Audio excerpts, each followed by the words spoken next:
chegar até aqui. Olá! Bem-vindas a Mulheres Imigrantes, um espaço para contarmos histórias de mulheres que decidiram desbravar o mundo longe de casa. Olá, mulheres imigrantes! Eu sou Bárbara dos Santos, paulistana da Zona Leste e imigrante em Brisbane, Austrália, há 14 anos. Antes de começarmos esse episódio, preciso alertar para alguns possíveis gatilhos e caso esses temas sejam difíceis para você, é melhor não escutar e voltar apenas quando se sentir pronta. Além da nossa conversa usual com a convidada, contando sua jornada de morar fora do Brasil, iremos falar sobre machismo, assédio, abuso e violência doméstica, além de contar com relatos anônimos de algumas ouvintes. Caso queira escutar o começo da nossa conversa, entraremos nos tópicos gatilho no minuto 52 e a lupa cultural começa no minuto 86. A convidada deste episódio é natural de São Paulo, capital, apaixonada por leitura, séries e jantarzinho com os amigos, jornalista e social media content creator por profissão e adepta do faço o que eu digo, não faço o que eu faço nas horas vagas, Ana Matos. Seja muito bem-vinda e, por favor, se apresente melhor às nossas ouvintes. Quem é a Ana na fila da redação? Amei! Essa frase sou muito eu, realmente. Vamos lá. Eu tenho 27 anos, pronto para fazer 28. Já estou naquela época que a gente confunde a idade, já não sei se tinha 26, 27, não sei em que parte eu tô. Isso acontece, mas estou aqui no Brasil, já fez um ano, né, desde que eu voltei, um pouquinho mais de um ano, que eu voltei em março de 2020. Que legal! 15 dias antes da pandemia. Mas é isso, eu faço o que eu digo, não faço o que eu faço, porque eu sou ótima de dar conselhos, eu sou muito boa para falar e dar pitaco, mas eu sou péssima para seguir aquilo que eu acredito que seja bom. Então, vai entender, porque a gente é assim, né? Mas isso acontece. Eu também sou, não tem problema, não. Pois é, se a gente pudesse fazer dinheiro com esses conselhos que a gente dá, meu Deus do céu, hein? Menina, ia ser riquíssima, eu tenho certeza. Mas aí também ninguém podia me seguir pra saber se eu sou hipócrita ou não, se eu sigo aquilo que eu prego. Que aí ferrou, iam me desmascarar na hora. Tem que tomar cuidado. Bom, você voltou, mas o que foi que te fez sair, então, do Brasil em primeiro lugar? Vamos lá. Eu me formei em jornalismo, né? Eu me formei oficialmente em 2015, porque eu tinha uma DP para cumprir, mas eu já tinha saído da faculdade desde 2014, foi finalzinho mesmo. Desde que eu saí da faculdade, eu não consegui trabalho em canto nenhum na minha área. Não sei porquê, não sei dizer se era meu currículo, se era se era problema com a empresa, mas não consegui trabalho em canto nenhum, então fiquei um bom tempo trabalhando só com a minha mãe, que ela tem infantis, aí eu ficava lá, era o faz tudo com ela, ficava no caixa, ajudava em redes sociais e etc.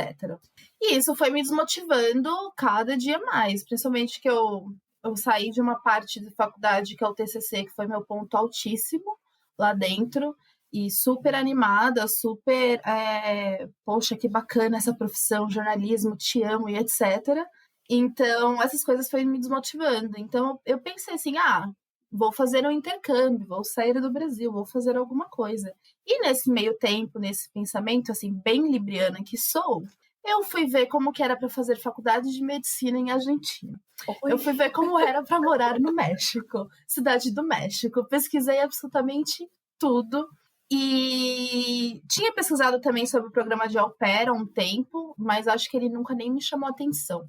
E aí, numa dessas coisas assim de pesquisar e querer saber programas de intercâmbio e tal, publiquei num grupo X, que eu acho que era grupo de mochileiras, perguntando sobre tais intercâmbios, etc. E uma amiga minha falou que estava se preparando para ser au pair nos Estados Unidos. E aí a gente foi conversando e ela me mostrou a agência dela e eu vi que era super barato. E falei assim, pô, vai ser isso que eu vou fazer. Então, comecei a pesquisar bastante e, de fato, é um intercâmbio cultural, né? Bem entre aspas, porque ele é mais intercâmbio de trabalho do que cultural. É bem barato em comparação a outros intercâmbios, onde você consegue sair e morar até 2 anos nos Estados Unidos por menos de 4K. Então, é realmente, assim, a diferença financeira é gritante. E o tempo também é gritante, né? Porque muitos intercâmbios culturais normalmente são de 6 meses, pelo que eu saiba, não tenho certeza. E aí foi essa desmotivação que eu pensei assim, vou sair então, vou fazer outra coisa outra coisa fora do Brasil, fui para os Estados Unidos, vou aprender o inglês, melhorar melhor o meu inglês, né? Porque isso também conta muito como no currículo. E vou pensar o que eu quero fazer. Se eu quero voltar, se eu quero ser jornalista, se é isso, se é aquilo. Mas uma coisa que é muito engraçada é que desde o momento em que eu decidi que eu vou para os Estados Unidos, eu decidi que eu gostaria de voltar. Na minha cabeça, eu nunca quis ir para ficar, nunca... vamos ver no que vai dar. Não, eu sempre quis ir com a cabeça, quero voltar. Vamos ver o que vai dar seria se caso eu desistisse de voltar e ficasse por lá. Mas voltar era uma certeza, assim, na minha vida. Mas foi mais ou menos isso que me motivou a sair. Nossa, que interessante. A gente já volta então, porque eu tenho essa pergunta para fazer, mas a escolha então dos Estados Unidos, país, foi por conta, então, vamos dizer assim, dessa conversa com essa amiga, que mostrou o caminho, falou, é mais barato. Mas aí então, como foi escolher uma cidade? Porque nos Estados Unidos é um país gigantesco, tanto quanto o Brasil. Como foi escolher qual que se adequava melhor à sua personalidade? Ou foi tipo, qualquer um, tô nem aí, foda-se. Assim, só pra falar uma coisinha, o programa de au pair, ele também tem na Europa, em vários países da Europa. Mas ele é muito mais famoso nos Estados Unidos. E eu acho que eu fui pelos Estados Unidos por causa dessa conversa com a minha amiga, mas também pensando que era um pouquinho mais fácil, né? Digamos assim, as agências, a parte burocrática, etc. Mas vamos lá, para a parte de escolher o lugar que você vai ficar. Você pode ter na sua cabeça assim, quero ir para tal lugar, e você só conversar ou fechar com família que mora naquele lugar. Isso é super possível. Mas não é você quem escolhe os lugares, é a família que vai entrando em contato com você e você vai pela família. Mas assim, você sabe onde a família mora, você pesquisa. Se é um lugar que você não quer ir de jeito nenhum, você fala não. Eu estava numa agência menor, não era tão famosa, era uma agência pequena, então a quantidade de famílias eram menores, assim, não tinha tanta família, não tinha tantas opções em comparação a outras agências. Então, eu acabei ficando 4 meses nessa espera aí, né? Tipo, a gente fala que fica online para dar aquele match com a família. Então, eu acabei ficando 4 meses na espera. E entrou uma família no meu perfil que era de Oklahoma. E eu nunca nem tinha escutado falar sobre Oklahoma. Nem sabia que esse estado estava ali, né? Nos Estados Unidos. Nem fazia ideia. E eu me identifiquei muito com o e-mail dela, porque ela me mandou absolutamente um e-mail gigante, falando absolutamente tudo sobre as crianças, coisas boas e coisas ruins sobre ela. Então eu gostei muito dela, a gente conversou, deu super certo, falei assim, bora, vamos. Eu nunca de fato pensei assim, quero ir para tal lugar nos Estados Unidos, porque eu sou muito assim, jogada, eu quero ter uma experiência e vamos que vamos. Se eu queria sair para conhecer uma parte dos Estados Unidos, que fosse para conhecer realmente uma parte dos Estados Unidos. Ia amar morar em Nova York? Ia. Califórnia? Poxa, não ia nem pensar, né? Mas eu não tinha uma preferência gigante. Eu tinha lugares específicos que eu não queria ir, que eram bem poucos, mas ele era basicamente Carolina do Norte, porque o meu tio mora lá, mas eu não queria estar perto de família, porque eu queria realmente ter essa liberdade, digamos assim. Não liberdade, mas se caso eu me ferrasse, eu não tinha como correr na casa deles, digamos assim, né? Que eu ia ter um pouquinho mais de liberdade. Então, eu não queria ir para lá. Alguns estados do sul também não queria ir, por toda a questão de racismo e etc. Mas eu fui para Oklahoma, que é um estado republicano, completamente... ele é super republicano. Eu acho que ele não... Eu preciso confirmar essa informação, mas eu acho que nem nessa última eleição ele não teve nenhuma cidade que foi azul. Ou então talvez a capital mesmo deve ter sido azul durante essas eleições, mas eu acho que em sua maioria foi tudo vermelho. Porque o Texas, ele é um estado republicano, mas ele tem aquelas cidades que é predominantemente democrática, né? E eu acho que Oklahoma não era nem isso. Então fui com a cara e com a coragem. Odiei no começo. Odiei. Porque você sai de São Paulo, um lugar onde está tudo. Você pode fazer tudo o que você quiser, na hora que você quiser. E você vai para um estado que agora eu já sei que é basicamente os Estados Unidos inteiro. Ele é assim. Alguns estados alguns estados mais, outros não. Mas que fecha tudo às 11 horas da noite, onde você não tem uma assim, muita coisa para fazer, principalmente se você tá numa cidadezinha pequena, uma cidadezinha que não é tão turística. E Oklahoma era isso. Oklahoma, eu lembro de uma situação que eu e a minha amiga, a gente falou assim, ai, vamos comer um jap, etc. Ai, bora. Ai, só terminei de trabalhar agora, e era perto das 9 da noite. Aí, quando eu cheguei na casa dela pra gente ir pro restaurante, o restaurante já tinha fechado, porque já tava tarde. Então, são coisinhas assim, mas foi bem no começo mesmo que eu odiei. Eu falei assim, mano, isso aqui não é pra mim, vou embora logo. Nem vou ficar mais um ano com a família, que eu podia escolher ficar 1 ano ou 2 anos, né? Nem vou ficar mais 1 ano com a família, nem nada. Loucura isso, não tem nada pra fazer aqui. Mas é só você achar amigos, você acha pessoas, você acha amigos, e é isso. Os negócios, o lugar fica maravilhoso. Eu sou apaixonada por Oklahoma hoje em dia. Se eu pudesse, se eu tivesse a condição financeira de ir a cada 3 meses e ficar lá uma semaninha, que seja, com os meus amigos, ou curtindo aquela calmaria que é aquela cidade, sem trânsito, sem buzina. Ai, maravilhoso, eu iria. Mas no começo foi bem complicado. E como que você criou amizades por lá? Porque, por exemplo, o pessoal que vem para a Austrália no visto de estudante, a principal fonte de amizades acaba sendo a escola, que você cria, né, esses grupinhos e faz isso. Mas quando você tem um visto já de trabalho, e principalmente no seu caso, você está trabalhando com uma família, né? O seu ambiente de trabalho não é um escritório que tem um monte de gente, não é uma loja que tem um monte de gente. Como é que se cria amigos, então? Vamos lá. A comunidade au pair é bem gigante, viu? Para qualquer lugar que você for nos Estados Unidos, você consegue achar alguém que é au pair e que mora lá, independente da sua nacionalidade ou não. Oklahoma tem poucos au pairs, porque realmente não é o foco de nenhuma au pair. Ninguém quer ir para Oklahoma. Eu acho que pouquíssimas pessoas conhecem Oklahoma. E não tinha nenhuma au pair que era brasileira que morasse nos meus arredores, assim, na minha cidade, que é Edmond, e eu morava bem perto da capital. Nenhuma dessas duas tinha uma au pair brasileira. Então, eu acabei ficando sozinha por um tempo, mas a minha agência, ela tinha uma outra au pair lá, que era da África do Sul, e a gente acabou fazendo uma amizade, mas como foi bem no comecinho do meu intercâmbio, eu fiquei um pouco assustada, porque ela falou assim, ai, não, vamos se ver, isso depois de um mês. Ela era maravilhosa, um amor de pessoa, adoro ela.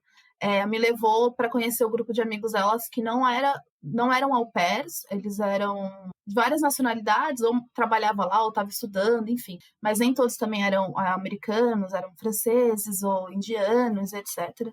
E assim, o pessoal, ele conversava comigo, eu só ficava, yes, yeah, yeah. Eu não conseguia entender, eu não conseguia falar, eu estava mortificada, eu estava horrível.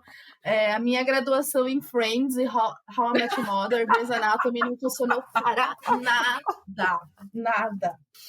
Eu não conseguia falar nem o hey bro, nada. Foi assim, horrível. E foi assim, o primeiro encontro foi ótimo em questão de pessoas. Eram pessoas super legais, que gostavam, assim, de beber, de zoar, de sair, etc. E era quem eu era naquela época. Eu gostava muito de sair, de beber, nem só de beber e encher a cara, mas assim, tipo, de sair mesmo, de fazer as coisas, de ir num parque, de ir na casa de um amigo, de assistir filme, essas coisas. Eu gosto de sair, eu gostava de sair. E eles eram super animados, eu percebi isso, mas eu fiquei muito nervosa e com muito medo, e assim, muito receosa de tipo, nossa, não tô falando nada com nada. E aí eu meio que dei uma distanciada, vez em nunca eu ia para algum lugar que eles iam, mas também não se tornaram meus amigos naquele momento. Mas apareceu uma au pair que era da Argentina, que ela me mandou uma mensagem no Facebook, porque ela viu que eu tinha publicado num grupo de au pairs de Oklahoma, se tinha alguém lá e tal. E ela me mandou uma mensagem no Facebook, falando que estava indo para lá, que queria me conhecer e etc. Mas a gente não conseguiu se conhecer por um mês, porque foi um mês que eu viajei 2 vezes no final de semana, então 2 finais de semana diferentes, e num outro ela viajou, então foi difícil. Mas nessa mesma época, uma au pair brasileira que mandou uma mensagem num grupo de au pairs brasileiros mesmo, geral, que não era de uma cidade específica, perguntando se tinha alguém que morava em Oklahoma City. E aí a minha amiga, a Priscila, que é do começo, que me apresentou o programa, ela me marcou e a gente conversou, ela falou assim, eu tô chegando tal dia. Eu falei, então vamos se ver. E aí, quando ela chegou, a gente marcou esse encontrinho com essa menina au pair argentina, a brasileira, que é a Estela, e uma outra que era... Aí eu saí com ela uma vez, mas eu não lembro de onde ela era agora. Então foi assim que a gente foi começando a criar amizade.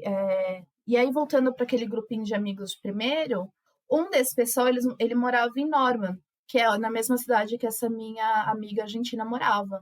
Então, ele meio que puxou ela pro grupo novamente e ela me puxou novamente pro grupo. Então, a gente se tornou um grupo enorme de pessoas. E foi assim que eu consegui essa amizade. Então, o inglês você acha que era uma barreira para você, então, no começo? Igual você brincou, né? A sua graduação de Friends não serviu para porcaria nenhuma, né? Não serviu pra nada. Bom, serve pra gente entender o que os americanos falam, mas é só isso. A gente não é exposto, para quem faz curso, né, de inglês no Brasil, a gente não é exposto para sotaques de pessoas que não falam inglês. Porque aqui na Austrália eu também senti isso. Eu vim para cá com inglês já avançado. Eu fiz curso 5 anos no Brasil, então eu não vim para fazer curso de inglês. E cheguei aqui, bom, nem chegou aqui, eu estava no aeroporto da Nova Zelândia. Um cara que, quando você escaneia as malas, né, pediu para eu tirar minha garrafa d'água. E eu não entendi o que ele falou. Eu falei, pra que eu fiz 5 anos de inglês para chegar do outro lado do mundo e não entender que o ser humano me pediu aqui? Mas é porque o sotaque... Isso porque ele falava inglês, tá? Mas é que o sotaque neozelandês é outra coisa. Agora eu já tô acostumada. Mas aí você chega aqui, você lida com indianos, com chineses, com brasileiros, porque a gente tem o contato um pouquinho com os brasileiros da nossa classe, né, de aprender inglês, a gente tem um pouquinho, mas a gente não tem aquela experiência, né, do brasileiro falando português. E aí tem também, né, tipo, japonês, chinês, tailandês, vietnamita, galera da América Latina. A gente não tem a mínima, assim, noção de como que são eles falando inglês. Você acha que eles estão falando na língua deles. Exatamente. Foi bem complicado. Eu acho que mais do que tudo, além de compreender o que eles estavam falando ou não, foi eu me libertar de que eu estava falando errado. Porque a gente se cobra muito. Né? Nossa, a gente se cobra muito. Tem que falar perfeitamente, tem que isso. Olha, vou dizer, até hoje eu não falo perfeitamente, apesar de eu conseguir segurar uma conversa de horas em inglês, mas não vou falar perfeitamente, vou lançar um verbo gramatical aí errado, isso vai acontecer. Mas para mim, me soltar disso foi difícil.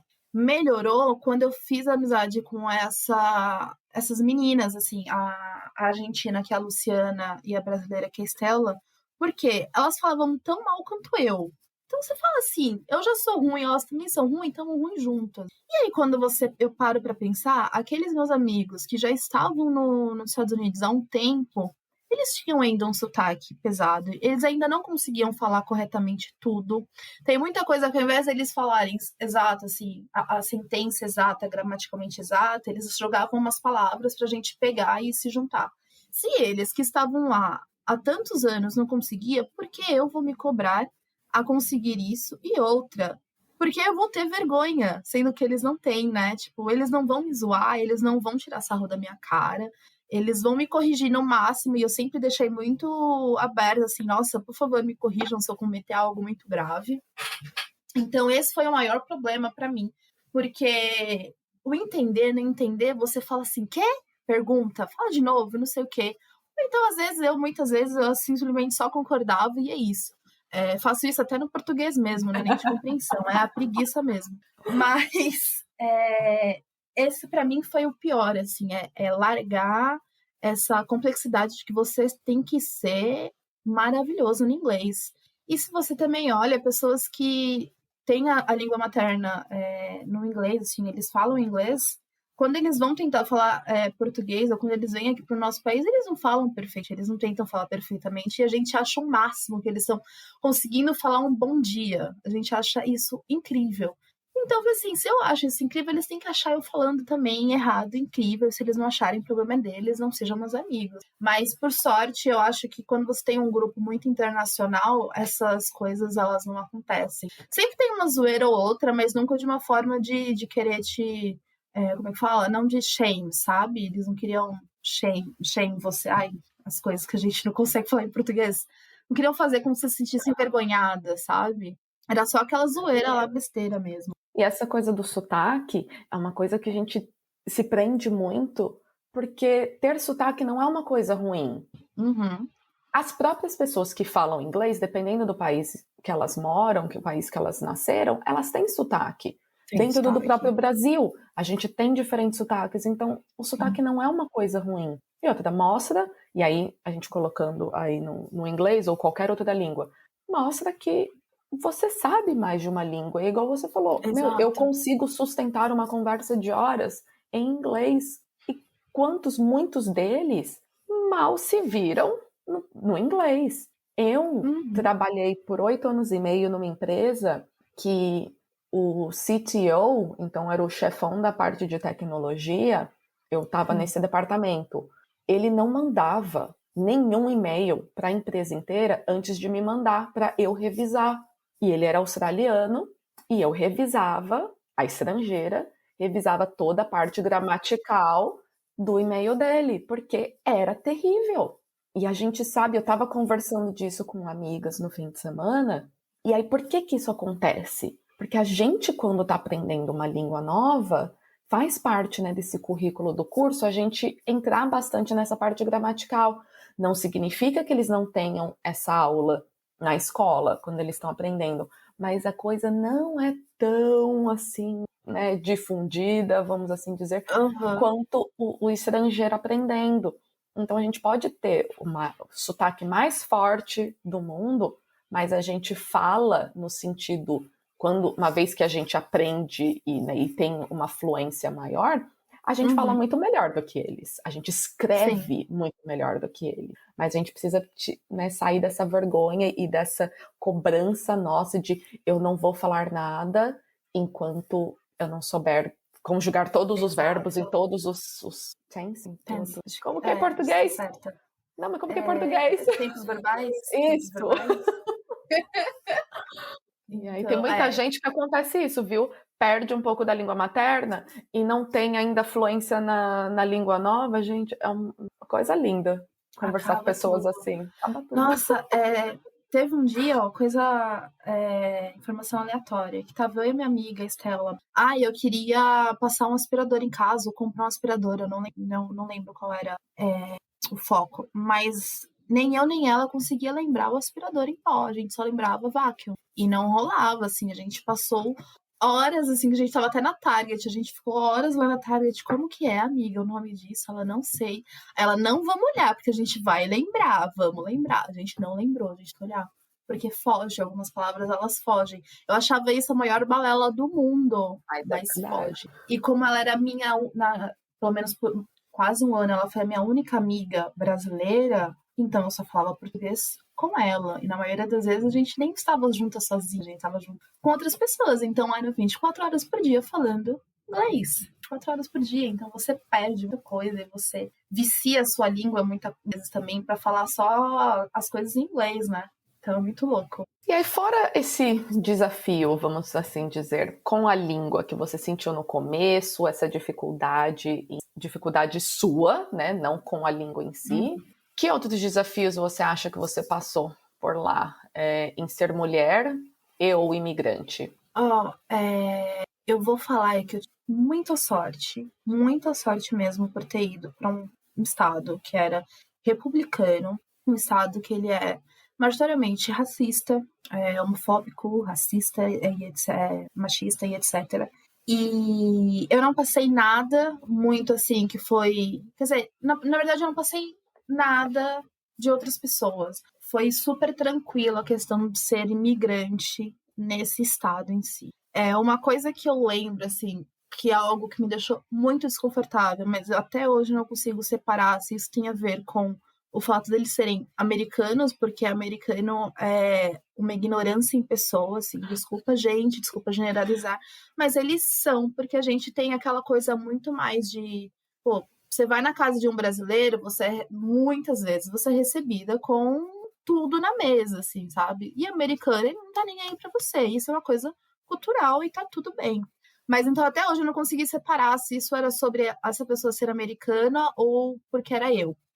Foi num Thanksgiving Day que eu fui na casa dos parentes da minha host mom, que é a mãe da família. E a gente foi jantar na casa dela e foi uma coisa assim, foi muito esquisito, porque eu cheguei e só 2 pessoas falaram oi pra mim, assim, tipo, foi oi, não sei o quê, tipo, a minha host, ela sempre me apresentava, mas ela também era, tipo, ela não era aquela pessoa que parava e explicava, acho que ela não entendia que eu não era de lá, ela não entendia que eu não sabia tudo. Ela achava que era só me jogar ali nos leões que eu ia saber lidar com as coisas. Então, ela não tinha essa sensibilidade, mas isso era uma coisa dela, não era por maldade, ela era incrível. Então, ela não ficava igual a gente fica. Oi, essa aqui é tal pessoa de tal lugar. Oi, vem conhecer essa tal pessoa e não sei o quê. Ela simplesmente chegou, eu cheguei, eu fui junto. Tipo, acho que todo mundo sabia quem eu era, de certa forma, porque ela já teve outras au pairs durante tipo, muitos anos, então eles sabem que isso era um costume dela, que sempre tinha au pair na casa. Então, mas assim, foram só 2 pessoas que me cumprimentaram de fato e quiseram saber quem eu era, e o resto era como se eu nem existisse. Eles passavam por mim, é como nem falava, não falava comigo, não me dava oi, não me cumprimentava. Eles falavam diretamente com a minha host e eu só ficava assim, ó, então tá. Então isso para mim foi muito estranho, que até hoje eu não consigo entender se era sobre o fato de eles serem de fato americanos e não ter essa coisa, amabilidade de chegar e conversar, ou se era porque eu era aquela pessoa, tipo, tô nem Você é aí pra empregada. você. Exato. A servente nesse Então, sentido, né, da família, então eu não preciso misturar com exatamente. essa gentalha. Exatamente. E isso era assim, era a família dela, mas, tipo, primos e tios, irmãos não, né? Mas primos, etc. Porque a família mesmo direta, mãe, irmãs, elas eram maravilhosas, super me tratavam bem. Mas como era essa família um pouquinho mais completa, que já vinha primos, já vinha sobrinhos e sobrinhas e etc., então foi muito estranho, muito estranho. Mas que eu lembre, sobre ser imigrante mesmo, essa é a única coisa que eu consigo pensar que aconteceu diretamente comigo. Assim, essa dificuldade mesmo, um certo preconceito, né, digamos assim. Porque eu também não sei dizer se é porque Oklahoma eu acho que é a cidade mais simpática que eu já conheci em toda a minha vida. Então, você passa dando oi para todo mundo da vizinhança, e eles te dão bom dia, boa tarde, boa noite, começa o dia, etc. Então tinha muito essa simpatia forçada também, né? Que pra mim é muito forçada, assim, parecia muito forçada em algumas ocasiões, porque você tinha que ser desse jeito, foi assim que você cresceu pra ser. Então tinha muita simpatia forçada, mas também era uma coisa que eu não ficava assim, olhando, nossa, aquela pessoa tá olhando pra mim de certa forma ou não. Eu não tava nem aí pra hora do relógio, assim. Eu tava lá fazendo as minhas coisas e sendo eu mesma e não sei nem o foda, assim, sabe? Não sei se eu posso falar palavrão. Vixe, fala o que quiser. Ai, então tá bom. E viajar, que você falou, né, que viajou por algumas cidades nos Estados Unidos. Como Uhum. foi, pelo menos, conhecer essas cidades, outras que você comentou, né? Então, ir para o estado da Califórnia, viajar por lá, ir Sim. para Nova York. Uhum. Nossa, foi alguns lugares assim, foi um sonho. Eu tinha 2 objetivos, que era visitar Seattle por causa de Grey's Anatomy, mas também queria muito ir lá e a minha amiga Priscila estava lá, e visitar New Orleans. Era assim, meu sonho visitar New Orleans. Tive a chance de ir para aquele lugar maravilhoso 2 vezes, 2 anos no Ano Novo. Eu tinha aquele sonho bem louco, assim, de que era sentar num bar, escutar jazz e pedir um bourbon. Como é que chama aquele Bourbon. copo? Eu nem gosto de whisky, mas eu queria muito fazer isso. Mas a primeira vez que eu fui para New Orleans, a gente não teve esse tempo, de fato, de sentar e escutar um barzinho por muito tempo. A gente foi uma vez só num barzinho, bem no nosso finzinho da viagem, ficou lá por uns 20 minutos. Foi assim, sonho, porque foi incrível. A bandinha de jazz tocando e toda... Era uma coisa bem filme mesmo, assim, né? Que quando você vê filmes que passam em Orleans, era bem nessa pegada mesmo. E na segunda vez que a gente foi, eu tava com uma turma que era muito mais hardcore do que a minha primeira. Então, eles queriam muito mais beber, encher a cara e sair do que ficar curtindo, né? Então, eu fiz isso porque, tamo lá, a gente vai. Mas aí eu fiz uma outra coisa lá em New Orleans, que era algo que eu tinha muita vontade, que é de visitar, até esqueci como é que eles chamam em inglês, mas de visitar as fazendas, que eram as fazendas de senhorio, né? Que conta toda a história da escravidão, e tem as casas dos senhores, as casas dos escravos. E lá em New Orleans tem vários dessas fazendas. Eu esqueci mesmo como que eles chamam em inglês, o nome agora. Tem várias dessas fazendas e muitas delas você pode fazer um tour, que eles te contam toda uma história. Então, a gente teve a chance de fazer isso, que era algo que eu queria muito e foi, assim, incrível. Mas New Orleans, pra mim, tem um pedaço no meu coração por toda a história, assim, a história histórica deles mesmo. História histórica, ótima, né? Mas A jornalista aí, hein? Maravilha, maravilha. Nota 0.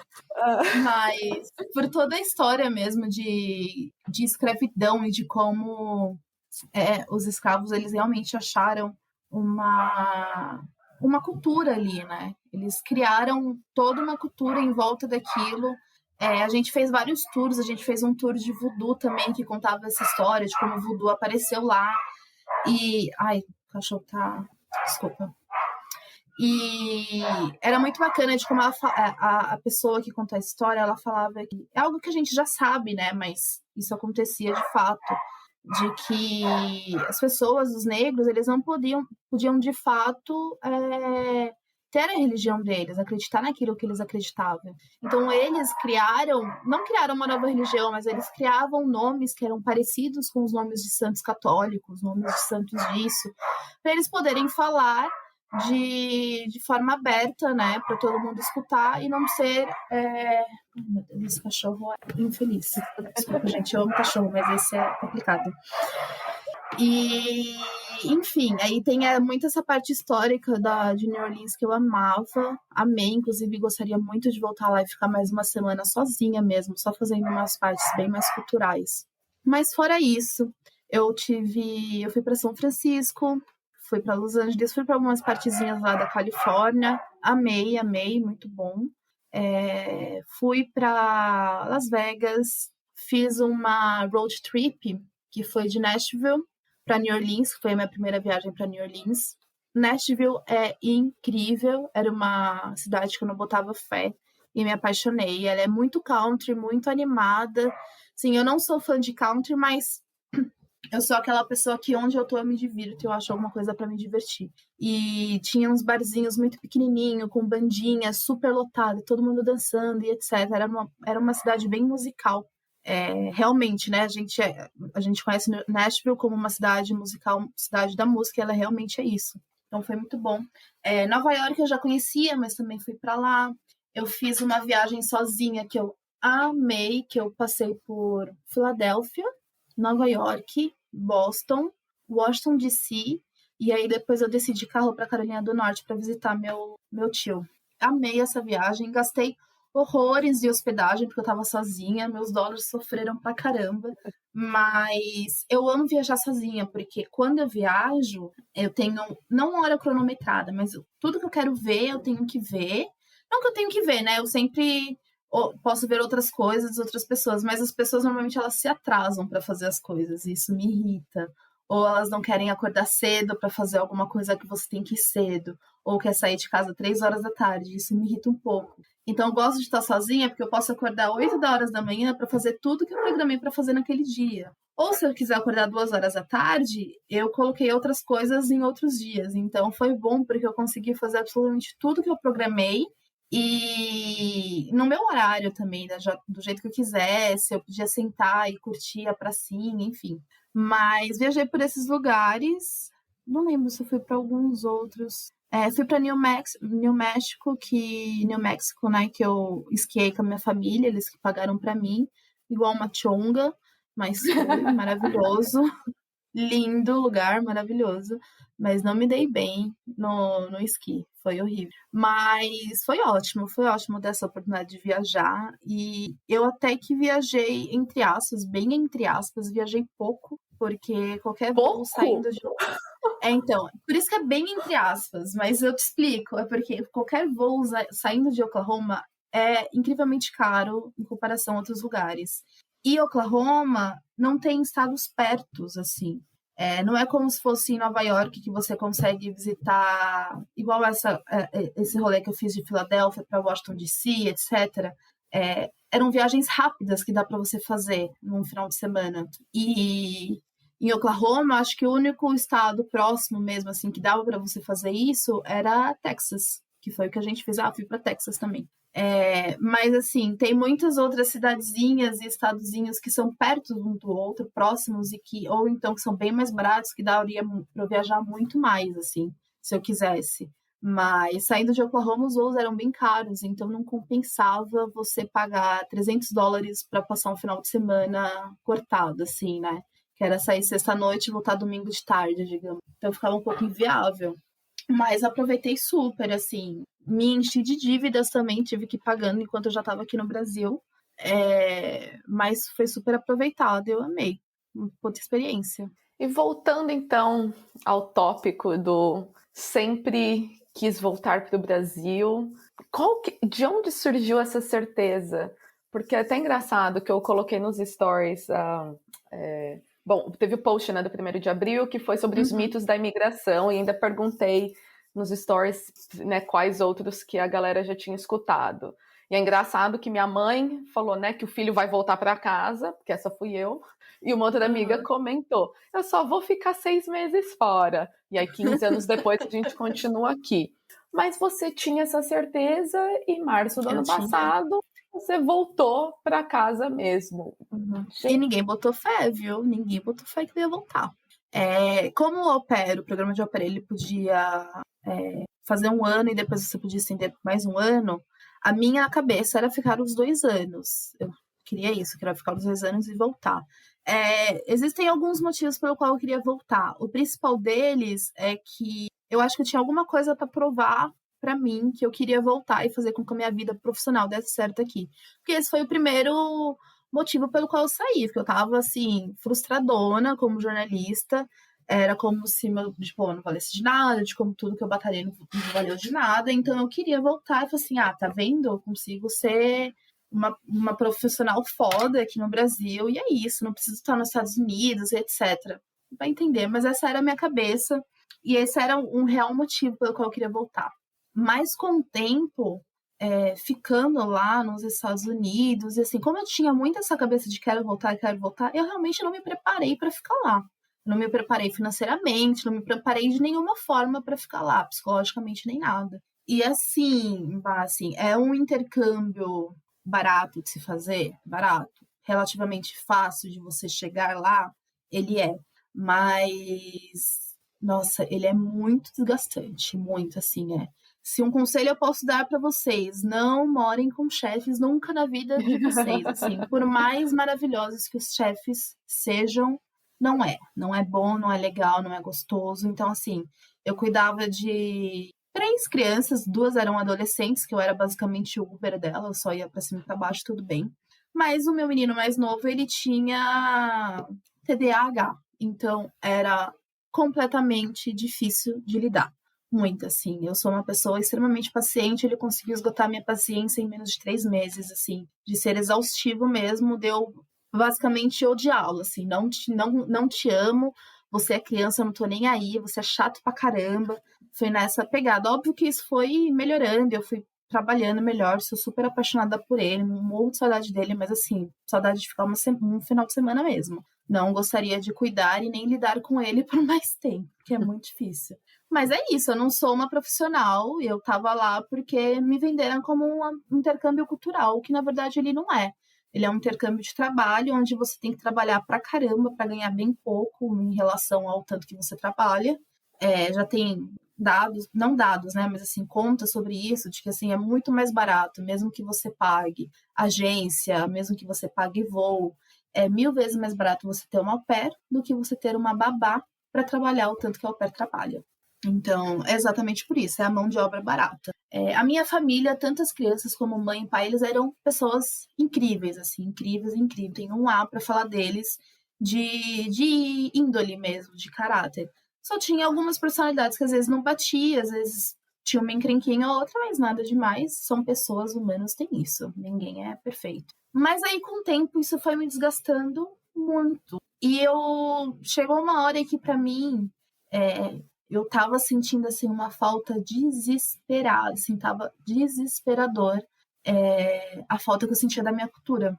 Muito, assim, muito, muito, muito. Dos lugares que eu podia visitar, dos showzinhos, dos Sescs aqui de São Paulo, que tem maravilhoso, que depois de um show você vai lá e toma uma sopinha, assim, coisinhas básicas, assim, bem dia a dia, bem que você realmente nem bota tanta fé nisso.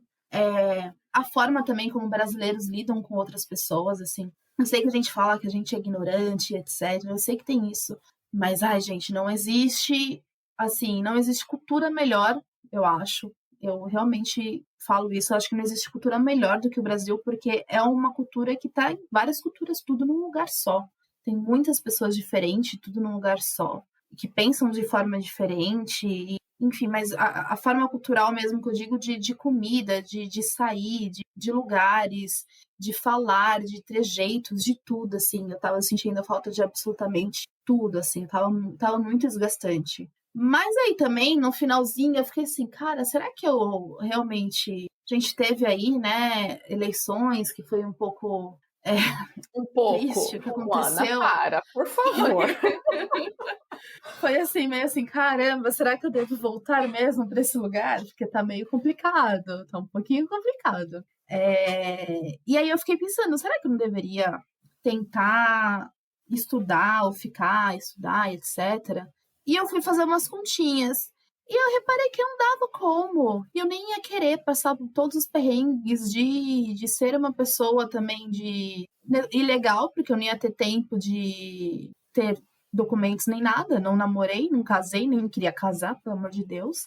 Então não ia ter como ficar legal naquele país tão rápido. E assim, eu não queria estar lá ilegal, trabalhando do mesmo jeito que eu estava trabalhando, que eu teria que ser o babá ou trabalhar on the table, né, que é under the table, que é em garçonete, essas coisas.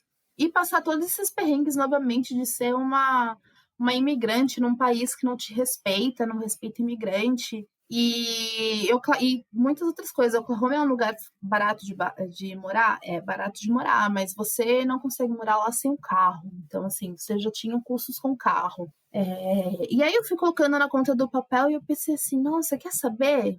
Não quero, decidida mesmo, não quero ficar aqui, não quero estudar aqui, eu quero fazer minha vida dar certo no Brasil. E se a minha vida não der certo no Brasil, eu faço outra coisa, eu vou para outro canto. Então, foi mais ou menos por isso. E, vou te falar, no minuto que eu até brinco que foi no minuto que eu pisei no aeroporto de Orlando, porque lá foi a minha parada, né? Onde só tinha brasileiro.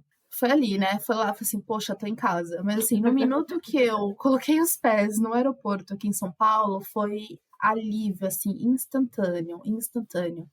Apesar da pandemia, estou trancada dentro de casa por mais de um ano, assim. Deu uma flexibilidade, assim, a gente conseguiu fazer ou ver outras coisas, outras pessoas. Mas ainda assim, estou trancada dentro de casa. Eu não consegui ver nem todos os meus amigos. Então, eu não me arrependo por um segundo. Um segundo, assim. Nada do que eu passei aqui durante essa pandemia me fez repensar. Será que eu teria que estar? Será que eu deveria estar nos Estados Unidos? Será que eu deveria ter feito a minha vida valer a pena lá? Então, nada disso fez. E fora que eu voltei e a minha avó faleceu por causa do Covid. E eu tive a chance de ver minha avó 2 vezes. Então, se eu estivesse nos Estados Unidos, a vida ia ter acabado lá mesmo. Então, 0 arrependimentos. Essa é uma grande... Eu não tenho nem adjetivo, né? Mas é uma sombra na vida de imigrante dessas... Porque a única certeza que a gente tem na vida é que nós vamos morrer e que os nossos vão morrer. Sim. A gente nunca sabe quando. E pior ainda, né, durante essa pandemia, que muitas pessoas estão morrendo prematuramente, né, nesse sentido. E sozinhas, o que eu acho que pra mim é muito pesado, sem ninguém do lado, então... Sem ter visto ninguém por semanas, principalmente essas Sim. pessoas que ficam por tanto tempo, né, dentro da UTI, num hospital. É uma coisa que dói. Ter também observado pessoas amigas aqui e pessoas da comunidade brasileira sempre postando e aqui na Austrália a gente está, assim, em grandes aspas, a gente está preso dentro da Austrália. Para sair a gente tem que pedir autorização do governo, e o governo não está liberando. Então, escutar. Que triste que você passou por isso, mas que bom que você teve pelo menos a oportunidade de vê-la, né? Pode não ter sido a despedida, ou você nem achou que seria uma despedida, mas ter tido a oportunidade de vê-la depois de 2 anos fora, né? Valeu tudo. Ela foi nos Estados Unidos me visitar nessa minha viagem aí louca de Washington DC, Filadélfia e tal. É uma fofinha, mas mesmo assim, né, não é o tanto que você precisa pra matar a saudade. Eu via ela todo final de semana, que é basicamente todo final de semana a gente ia pra casa dela. Mas eu acho que mesmo se qualquer outra coisa tivesse dado errado aqui no Brasil, zero arrependimento de ter voltado e ter visto ela, porque se tivesse acontecido quando eu estivesse nos Estados Unidos, sendo au pair, naquele nível de estresse que eu tava, não ia ter dado certo. Então, voltei, estou feliz, e fora isso também, fora de ter tido a oportunidade de vê-la, tô feliz aqui, tô feliz com os meus amigos, tô feliz com a minha família, tô em casa, assim, literalmente I'm home. Então, é bem estranho isso. Essa sensação é muito estranha, que é muito ao contrário de todo mundo. Exato, porque eu não me sinto mais em casa no Brasil. Eu me sinto em casa quando o avião chegava no aeroporto aqui disse, era esse alívio que você descreveu, eu entendo ele completamente, porque era isso que eu senti. Ao contrário, Mas ao sim. contrário, assim, deitar na minha cama, na minha casa, aqui eu... Ai, nossa, aqui eu estou em casa. Então, é essa sensação, mas pra cá, comigo. Tanto que eu brinco que eu só... Quer dizer, nunca diga nunca, porque eu sou uma pessoa muito desapegada. De onde eu tiver que ir, eu vou, não tem problema. Mas eu brinco que talvez eu só iria morar fora se eu tivesse uma proposta de trabalho ou se eu tivesse algo que seria realmente recusável, assim. Não iria com a cara e com a coragem só de morar fora naquele lugar. Eu iria com a cara e a coragem de fazer aquela coisa loucura de mochileira e viajar para vários lugares e virar uma nômade. Isso sim, que aí é outra coisa. Agora, fixar os pés num lugar só se fosse uma proposta de trabalho ou algo muito recusável. Bom, a gente não tocou no assunto ainda e a gente vai entrar nele agora. Você foi coautora de um livro que eu fiquei sabendo que esse livro, na verdade, foi o seu projeto de TCC. Foi. E é um livro que fala sobre o feminismo no século XXI e traz vários relatos de mulheres que passaram por situações de abuso e violência doméstica. Da onde que surge a ideia de uma pessoa que está se formando na faculdade ter um TCC num tema tão denso e depois ainda não contente em ter feito o TCC, ainda transformar o bendito num livro? Ai, vamos lá. Eu acho que foi uma época que o feminismo ele estava muito, entre aspas, bombado aqui no Brasil, assim, tava muita... começou, né, a bombar bastante as pautas, tanto que o meu livro TCC, o projeto, ele era baseado na Marcha das Vadias, que tinha aqui, que eu acho que nem não sei se existe mais. É até engraçado, porque basei meu livro naquilo, mas hoje em dia a própria marcha não me contempla mais como uma mulher e tal, mas enfim, nada contra elas, é só... Você vai evoluindo, né, e vai mudando de pautas e propósitos. Mas eu e a minha amiga que escreveu o livro, a gente tinha uma certeza que a gente queria falar sobre... A gente queria escrever o livro, né, essa era uma certeza nossa, porque o projeto de TCC é tanto a parte teórica como o projeto mesmo, que aí pode ser tanto um documentário, vídeo. E eu nem sei como que a gente chegou nessa ideia, tipo, vamos falar sobre a marcha. Mas eu acho que a gente estava fazendo um trabalho jornalístico de fotografia, eu estava na Augusta. E foi no ano anterior e a marcha passou por mim. Eu falei assim, nossa, que interessante, assim. Eu não era realmente, não conhecia muito sobre feminismo, era meio X para mim esse movimento, assim, nem conhecia direito sobre a Marcha das Vadias. E ela passou por mim e eu fiquei com isso na cabeça. E aí, quando a gente teve a chance mesmo de fazer o TCC, eu fui falando assim, por que a gente não fala sobre mulheres? Por que a gente não fala sobre feminismo? Aí a minha amiga, que também é super antenada também nesses assuntos, ela tinha a mesma cabeça do que eu, e a gente chegou no assunto final, que a gente ia falar sobre a Marcha das Vadias. Mas aí, como que a gente ia delimitar esse tema? Porque um livro sobre a Marcha das Vadias, a gente não queria fazer isso, até porque tinha, assim como tinha muita coisa para falar, também não era coisa suficiente para falar num livro, assim, ia ficar meio redundante. E foi aí que eu acho que a gente foi numa marcha, eu não lembro se a gente pensou, assim, a loucura da cabeça, eu não lembro se a gente pensou, vamos contar a história de mulheres. Eu acho que a gente pensou nisso, por que a gente não conta história de mulheres que são relacionadas à marcha da vadia, né? E podia tanto ser as mulheres que lá participavam integralmente mesmo, que estavam na parte de trás, assim, né, no backstage da marcha. Mas aí quando a gente foi numa marcha das vadias, tinha uma partezinha que era open mic, né, que a gente chama, que você podia pegar o microfone e contar a sua história. E aí, a cada mulher que contava uma história, a gente olhava e falava assim, é isso que a gente vai fazer.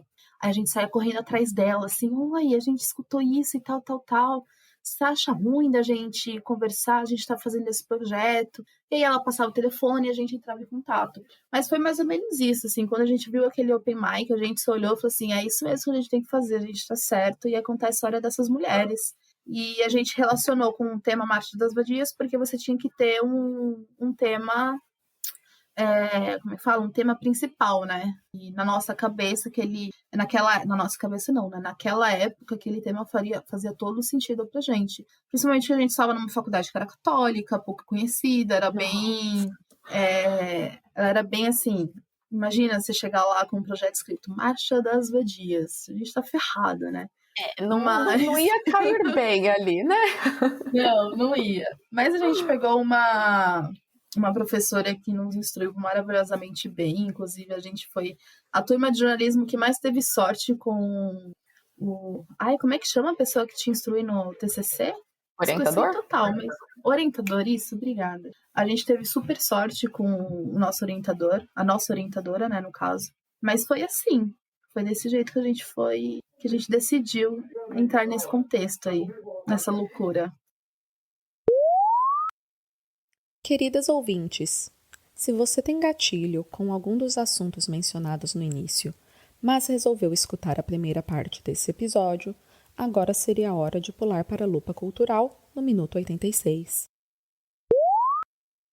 Então, e aí pensando nisso, pedi para as nossas ouvintes também compartilharem alguns relatos, um pouco também nessa de dar voz às mais histórias e essas mulheres, e para a gente também escutar um pouco das coisas que acontecem também fora do Brasil. Alguns desses relatos aconteceram no Brasil, mas teve impacto na vida delas fora. E aí o primeiro relato, então, é sobre abuso sexual infantil, que eu vou ler. Eu tive alguns episódios bem intensos ao longo da vida. Minha terapeuta disse que é um efeito para-raio. Se você sofre um abuso, é bem provável que sofra mais ao longo da vida. O episódio que eu comento aconteceu quando eu tinha 12 anos e estava voltando da aula. Eu tenho quase certeza que era da prática de futebol, mas a minha memória ficou muito embaralhada com o tempo. Eu estava voltando sozinha, e era umas 6 ou 7 da noite, e estava escuro, mas em uma rua do centro da minha cidade, mas eu nunca imaginei que eu estaria em perigo. Eu estava andando na calçada quando eu vi um homem de uns 50 ou 60 anos vindo na direção oposta.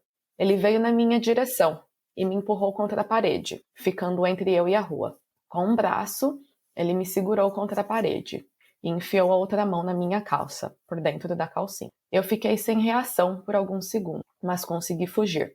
E na mesma hora apareceram os rapazes de uma república que viram tudo. No que eu consegui fugir, meu uniforme rasgou, e um dos rapazes me emprestou uma bermuda para eu voltar para casa. Nunca contei para os meus pais, só na terapia mesmo. E foi só na terapia que eu entendi que o que ele fez comigo foi um estupro. E parei de dizer, tem gente que sofre violência muito pior. Dizem que o trauma mora no corpo, e eu sinto isso. Durante toda a minha gravidez, eu tive crise de pânico antes das consultas. Meu parto foi muito traumático por causa dos exames de toque. Quis compartilhar porque muita gente que sofre com isso, mas tem medo ou vergonha de falar.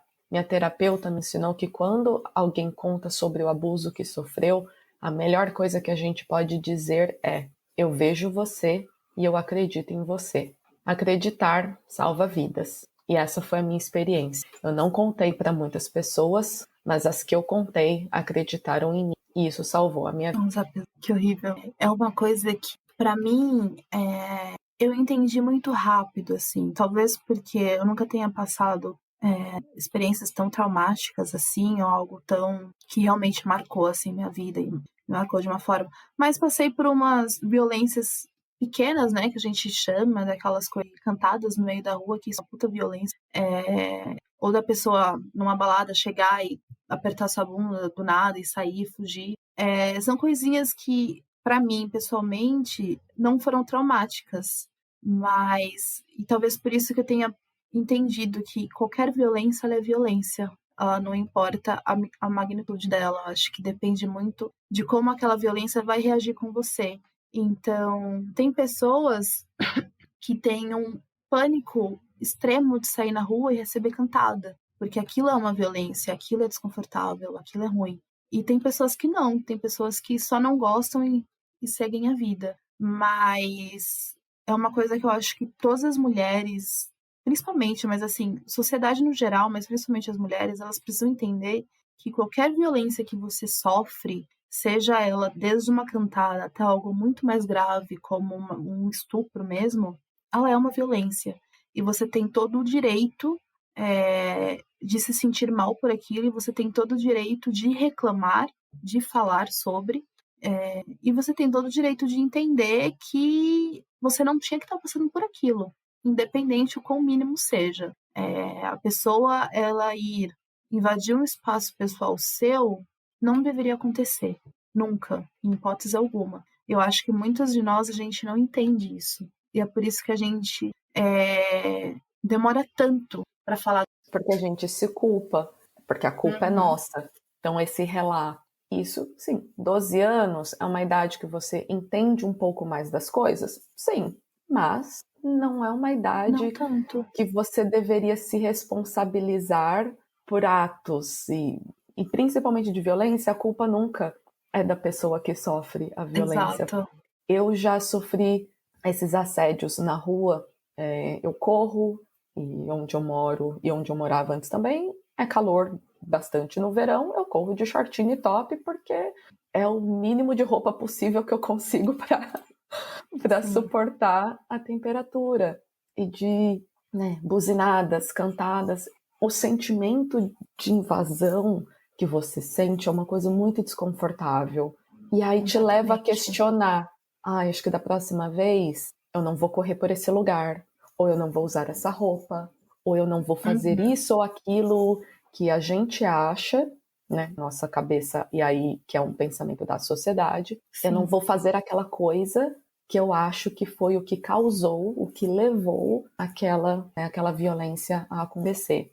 Então, o próximo relato, que eu não vou ler, que foi me dito ao telefone, mas aqui a história é também sobre abuso, e aí mostra como essa coisa da idade e a gente, né, que a sociedade fala, porque a gente provocou e a culpa é nossa, não tem nada a ver. Que foi um relato de uma mulher que me contou que ela sofreu abuso assim, aos 5 anos de idade, não entrou em detalhes do abuso, eu também não perguntei, mas ela esqueceu do abuso. Foi uma experiência tão traumática aos 5 anos de idade que ela se esqueceu, mas isso não a deixou sem sequelas. Então, ela teve uma vida sexual muito tensa e nada confortável, e ela não entendia, né, o porquê. Na verdade, nem sabia que tinha algo assim exatamente de errado, porquê, né? mas não curtia muito, né, aquele rolê inteiro, até que ela conheceu o atual marido, ali na faixa dos 20 alguma coisa anos, que foi ali que ela, nossa, o sexo maravilhoso que todo mundo fala, nossa, é isso. Então, até os 20 e poucos anos de idade, ela não sabia o que era isso, por conta desse trauma. E ela só foi relembrar o que foi esse trauma recentemente, numa situação de carinho do marido, foi um gatilho para ela relembrar. E uma coisa incrível que esse marido fez quando ela contou foi não falou exatamente essa frase que o primeiro relato falou, né? Tipo, eu vejo você, eu acredito em você. Sim. Mas foi isso, ele acreditou nela. E isso faz muita diferença, porque quando ela foi contar para a mãe, a primeira pergunta, ainda mais porque ela falou a idade, imagina você ali quase com 30 anos falar, nossa, aconteceu uma coisa comigo quando eu tinha 5 anos de idade. Qual que vai ser a primeira reação? Você não vai acreditar. Então, né, olha só, 25 anos depois, você relembrar de algo, mas que teve esse impacto durante a vida inteira, que ela não sabia, né, o porquê. E quantas de nós também não acaba sofrendo, né? Você falou, eu nunca sofri nada. Eu também não. E eu espero mesmo que a gente nunca tenha sofrido. Não quero, realmente. Assim, sabe? Não quero. E não que seja algo que seja o nosso cérebro nos protegendo. Mas é aquilo que você falou no começo. O corpo, ele tem memória, né? A gente não lembra, mas aí você disse que aí o marido, naquela hora de fazendo um carinho, aquele lugar específico, aquela hora, aquele momento, o corpo, ele reagiu. E ele destravou uma coisa que estava travado na cabeça, né? Então, mesmo aos 5 anos, você não lembrando, quando você tinha qualidade, aquilo estava com você, você já sabia que aquilo não era bacana. Você já sabia que aquilo não era legal, que você não estava confortável. Então, é muito isso, assim, o corpo, ele tem memória. A gente lembra mesmo quando a gente não lembra, né? Mesmo quando a gente quer esquecer. Mesmo quando a gente se tratou, mesmo quando a gente faz anos de terapia, a gente ainda lembra. Porque certas coisas ainda são gatilho, e a gente desperta. E por isso eu acho também tão importante, trazendo esses relatos de crianças, ou quando elas eram crianças, por isso que é tão importante ter educação sexual nas escolas. Extremamente. Não é ensinar uma criança de 5, 6, 7 anos a transar. É ensinar a uma criança de 5 anos que, se essa criança estivesse na escola, nesse contexto, ela falar de alguma maneira na escola e saber identificar, olha, a pessoa X pessoa, nessa minha parte do corpo, e dar nome às partes do corpo. Os nomes que são, não é dar o nome. Eu escuto muito um podcast, né, que é o podcast Calcinha Larga, que elas falam isso. Que quando eu era criança, toda a parte lá embaixo chamava florzinha. Só que tudo era tipo o umbigo, a coxa. E aí você fala, aquela pessoa X encostou na minha coxa, tipo, encostou na minha florzinha. Mas peraí, a florzinha não vai encostar. Problema, né? Mas se foi no umbigo, não tô falando que pode encostar no umbigo da criança, gente, mas assim, só pra gente entrar em contexto que às vezes foi porque tinha um bichinho no umbigo da criança e foi e tirou, e não teve, não é uma coisa que, né, tinha nada demais. Mas a gente não dar nome às partes do corpo também, quando a gente faz isso, nos ajuda a entender melhor. Totalmente. E falar para aquela criança que, olha, não estava certo ele encostar ali. E fora a educação sexual nas escolas, que eu sou 150% a favor disso ter, também você ter uma liberdade dentro de casa, né? Os pais, eles precisam entender que você precisa conversar sobre sexo, você precisa conversar sobre essas coisas, você precisa mostrar para sua filha o que é um pênis, o que é isso, o que é uma vagina, o que é uma bunda, o que é um peito, óbvio, de uma forma que uma criança precisa entender na linguagem infantil, sempre colocando os nomes exatos, mas tem como você explicar o que é uma vagina de uma forma que ela vai entender naquele contexto, naquela linguagem infantil dela. A gente precisa ter abertura para falar sobre essas coisas, porque além de você não saber, né, assim, a pessoa me tocou quando eu era criança, além de eu não saber o que aquilo significa, como eu vou ter abertura de falar que aconteceu, né? Os pais, assim, pais que estejam ouvindo esse podcast, a gente precisa falar sobre essas coisas com as nossas crianças. Muitas vezes é um assunto muito difícil de entrar, tanto por ser awkward, né? Tipo, por ser meio complicado assim, conversar sobre essas coisas, mas é pro bem delas, assim, entender o que é cada coisa, o que é certo, o que é errado, o que podem ou não podem fazer com o nosso corpo, né?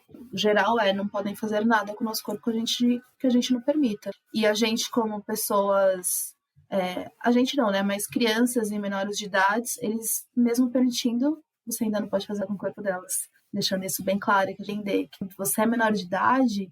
com outro menor de idade é uma outra coisa, tá, gente? Entramos em outros contextos. Mas, digamos, entre um adulto e um adolescente, né? Mesmo você permitindo, isso não é muito aceitável, isso não é muito bacana.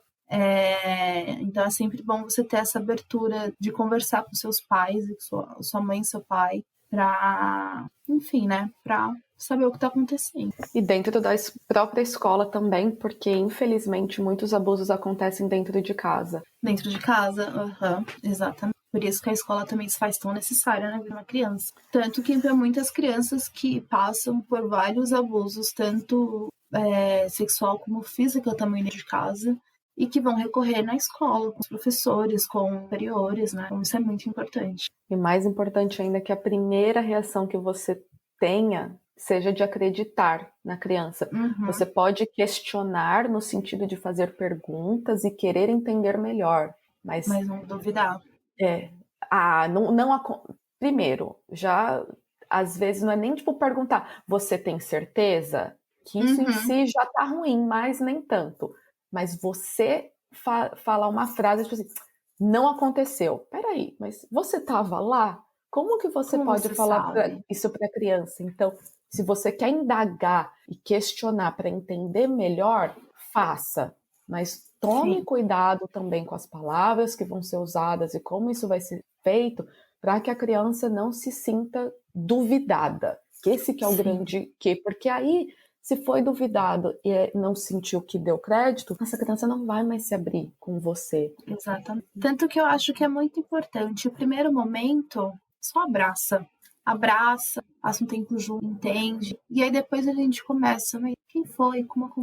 Me conte mais detalhes, alguma coisa assim, né? No começo você começa a indagar mais para entender, né? Não para questionar a pessoa, a criança, no caso. Bom, saindo então na parte das crianças, indo para mulheres adultas, trazer um próximo relato de um relacionamento abusivo. 3 anos atrás, eu estava namorando. Os primeiros dias começaram bem, mas a cada dia as coisas iam ficando estranhas. Ele começou a me humilhar por causa do meu peso, minha falta de habilidade culinária. Primeiro, em particular, por meio de mensagens e depois na frente de nossos colegas de trabalho. Depois, sem saber, estava sendo vítima de violência doméstica. A última coisa que eu permiti a ele foi quando ele me chamou de puta pelo telefone. Eu terminei, mas ele não parava por aí.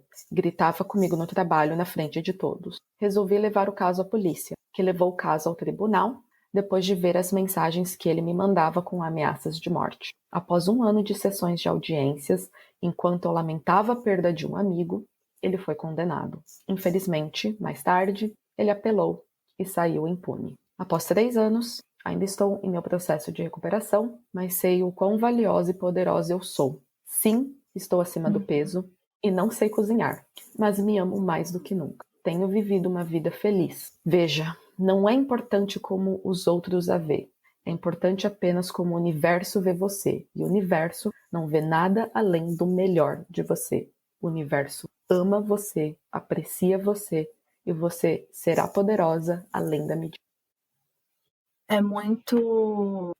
Como eu posso falar? Assim, revoltante. Pra mim me deixa revoltante, me deixa muito brava de como essa discussão sobre violência doméstica, violência sexual, ela se polarizou bastante nesses últimos anos. E muita gente denunciando, muitas pautas sobre esse assunto. E o comentário que eu mais vejo, os comentários, sejam pela internet ou cara a cara, por que não denunciou? E aí está o motivo, denunciou. Porque muitas vezes não vai para frente. Muitas vezes você passa anos fazendo uma audiência e relembrando todos os momentos e tendo que se provar enquanto pessoa, não só enquanto mulher. Mas eu não sei exatamente como todas as audiências funcionam, mas quando chega naquele âmbito de julgamento, tudo seu é questionado, a vida inteira, né? Seu caráter é questionado, sua índole é questionada. Então, você tem que passar por anos, além de você ter sofrido aquela violência inicial, você tem que passar vários e vários julgamentos e outras várias e várias violências para conseguir denunciar e para conseguir com que a pessoa que te causou um mal, ela realmente pague por aquilo que ela fez. Então, por que você só não denuncia? Porque nada acontece. E às vezes ela nem chega nessa parte de ter audiência e da pessoa tentar, né, reverter. Ela às vezes não chega nem não sai nem da delegacia, da própria delegacia. E só para pontuar aqui, gente, esse caso aconteceu na Austrália. Então, se tem alguém aí pensando, mas realmente, né, Brasil é impune, não sei o quê, não é só no Brasil. Por questões de privacidade, tentando poupar essas mulheres um pouco mais, eu não deixei nenhuma informação em questão de cidade, né, mas só para contextualizar, foi na Austrália que aconteceu isso. Eu vejo muito desses comentários, né? É porque o Brasil é Brasil e etc. Mas a gente precisa entender que o machismo, a misoginia, ela é mundial. Ela não tem a ver com nacionalidade de ninguém. Porque a gente está falando sobre um grupo que ele é considerado aquele grupo que pode fazer tudo o que ele quiser, que ele sai impune, que é o grupo do homem, né? Deixando bem abrangente, porque aí eu poderia entrar em outras categorias do branco, hétero, etc, né? Mas, porque normalmente essa categoria é o que menos sai impune mesmo, assim, porque ou você tem dinheiro para pagar, ou a pessoa nunca vai te condenar, e etc. Então, a gente precisa entender que vai além da nacionalidade, ele tem a ver com a sua classe mesmo, de grupo social, que você não causa uma violência numa pessoa porque você quer causar aquela violência, assim, né? Você causa porque você pode. Eu acho que a gente tem que entender isso. Que. E muitas pessoas falam, o cara estupra porque sente prazer. Não, não, não. Ele estupra porque ele pode estuprar. Senão a gente não teria tantos casos de prisioneiros homens sendo estuprados. Também, que existe. Isso acontece. Porque outros homens, eles podem. É isso que acontece. Ele tem a ver com prazer, óbvio, assim. Tem muitos contextos muito mínimos, mas o maior de tudo, ele faz isso, ele causa isso com você porque ele pode. Porque ou você vai ter medo demais para debater, para se debater, para tentar sair e vai simplesmente aceitar, ou você vai ter medo demais de denunciar, ou você vai ser corajosa e denunciar, mas nada vai acontecer com ele. Então, é um crime que ele pode fazer, um crime que ele pode cometer. E é uma coisa que a gente precisa entender e colocar isso na nossa cabeça o mais rápido possível, porque não tem a ver com a nossa roupa, não tem a ver com o que a gente faz, com o que a gente está fazendo na hora. Tem a ver com o simples motivo de que eles podem. E é isso. Porque os outros casos, uma menina de 12 anos, mas estava andando sozinha no escuro. Ok. E a criança de 5 anos que estava num sítio com a família. Uhum. E aí? Essa lógica cai, assim, de um penhasco, porque não importa. Porque tem estupro também nos países onde as mulheres se cobrem. E também tem estupro no Brasil da mulher que tá com biquíni curtíssimo. Então, não existe roupa. Exato. Tem senhoras de 90 anos que estão dentro de casa, sabe? Essa lógica não cola. Não cola. É complicado. É uma discussão que eu acho que a sociedade ainda ela não entende exatamente como isso acontece. Eu acho que é aquela coisa bem fajuta de falar, mas é uma grande passação de pano, assim, sabe? Para esse tipo de violência.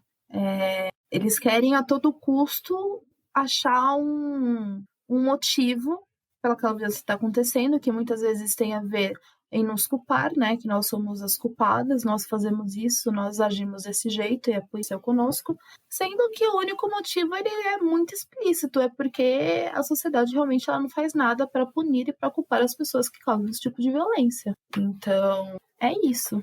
Infelizmente, né? A gente fala assim, mas é muito infelizmente mesmo. Bom, indo para o último relato que eu tenho, e esse relato também aconteceu na Austrália, e é um relato de violência doméstica. Em 2016, eu conheci um brasileiro aqui, na minha cidade, na Austrália. Nos demos muito bem e poucos meses depois decidimos morar juntos. Ele era muito sociável, carismático, sempre tratava minhas amigas muito bem. No Brasil, era formado e pós-graduado, assim como eu. Um cara inteligente que tinha deixado para trás uma carreira para se aventurar no inglês aqui. Nos mudamos para um estúdio. Tínhamos algumas brigas e eu mentiria se dissesse que não tinha reparado em alguns comportamentos agressivos da parte dele. Mas deixava sempre passar pensando, relacionamento é assim mesmo. Um dia estávamos assando uma pizza em casa e o fogão não estava funcionando direito. Já tínhamos bebidos e o ânimo dele estava um pouco exaltado. Frustrado pelo fato do fogão não funcionar, ele começou a esmurrar a porta de vidro do forno e eu dizia repetidamente para ele parar.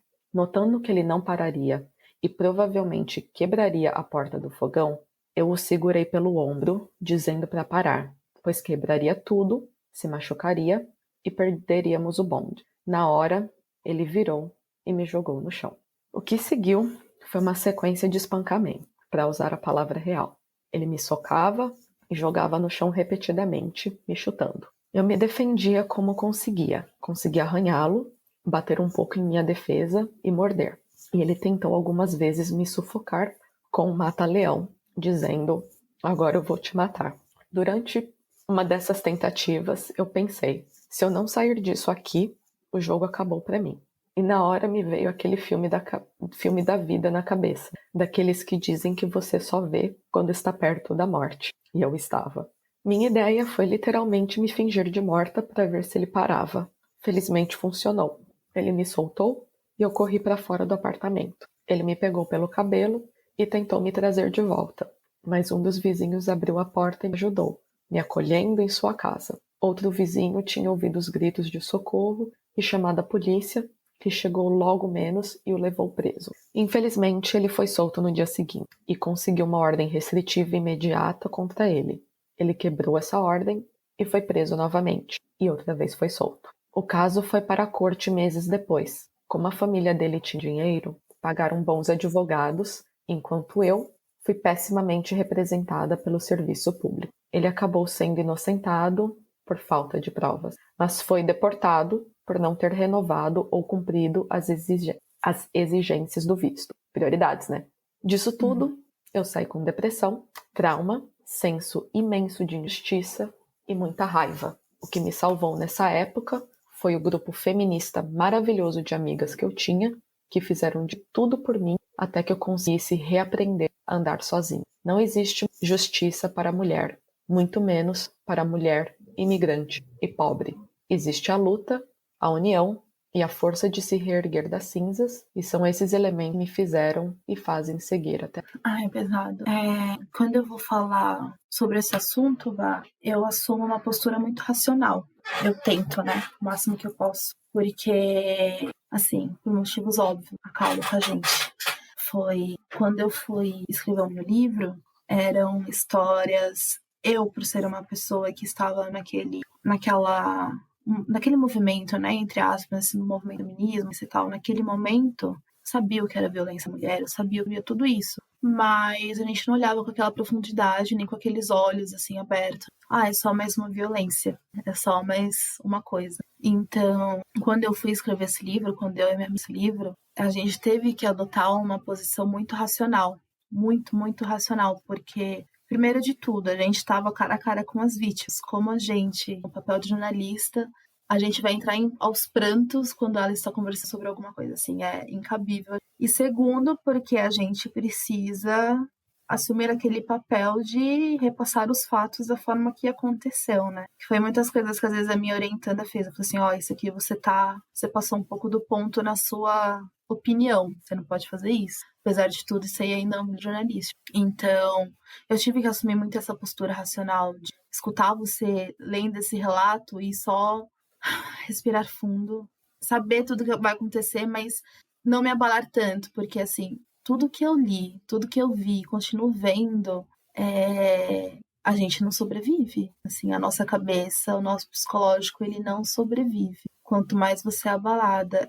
Eu tenho uma história no livro, e por algum motivo essa história, eu fiquei muito pessoal, assim, dela. Assim, um apego muito grande por essa história. Não é nem aquela, mais uma vez, assim, bem entre aspas, a pior história do livro, assim, né? A mais violenta. Não era nem isso. Mas eu acho que tinha tudo a ver com a pessoa que eu conheci e quem ela relatava que ela era. Naquele, assim, as duas coisas não batiam. Não batiam, Era uma coisa, assim, muito estranha. Até hoje em dia a gente tem contato de como eram duas pessoas completamente diferentes, mesmo assim a mesma pessoa. Também é um relato de violência doméstica e que me pegou muito, assim, me abalou muito, muito, muito na época que eu escrevi. Eu que fiquei responsável por escrever o relato dela mesmo. E me abalou muito, porque gente, assim, é uma coisa... É incabível, assim, você não tem explicação, você vai lendo as coisas, você não tem palavras sobre como uma pessoa espanca a outra simplesmente pelo fato, simplesmente por espancar, sabe? Nesse relato, uma das coisas, assim, era muito bárbaro e tudo que acontecia com ela, mas tinha uma coisa que ela me relatou que pegou muito, assim, na minha cabeça. Se ela não organizasse aquelas partinhas do tapete, aquelas, sabe, quando, tipo, Os barbacana, não sei fiapinhos. como é que fala, os fiapinhos, se ela não organizava os fiapinhos perfeitamente, escovava um por um, para deixar retinho e bonitinho, ela apanhava, porque ela tinha que organizar tudo. E na época ela namorava, eu não sei, eu não me lembro hoje se ela chegou a se casar com essa pessoa, não me lembro. Acho que sim, mas ela teve 2 filhos, essa pessoa, mas na época, essa pessoa é incrivelmente rica, então a casa deles era enorme, então o tapete eram vários, assim, vários cômodos, e ela tinha que se agachar e escovar um por um, bonitinho, porque se ele chegasse em casa e não tivesse escovado, ela apanhava. E é uma coisa que me pegou muito, porque eu, no meu auge da burrice, eu pensei, mas gente, eu deixo a minha cama desarrumada, como é que um tapetinho desse seja motivo para você espancar uma pessoa?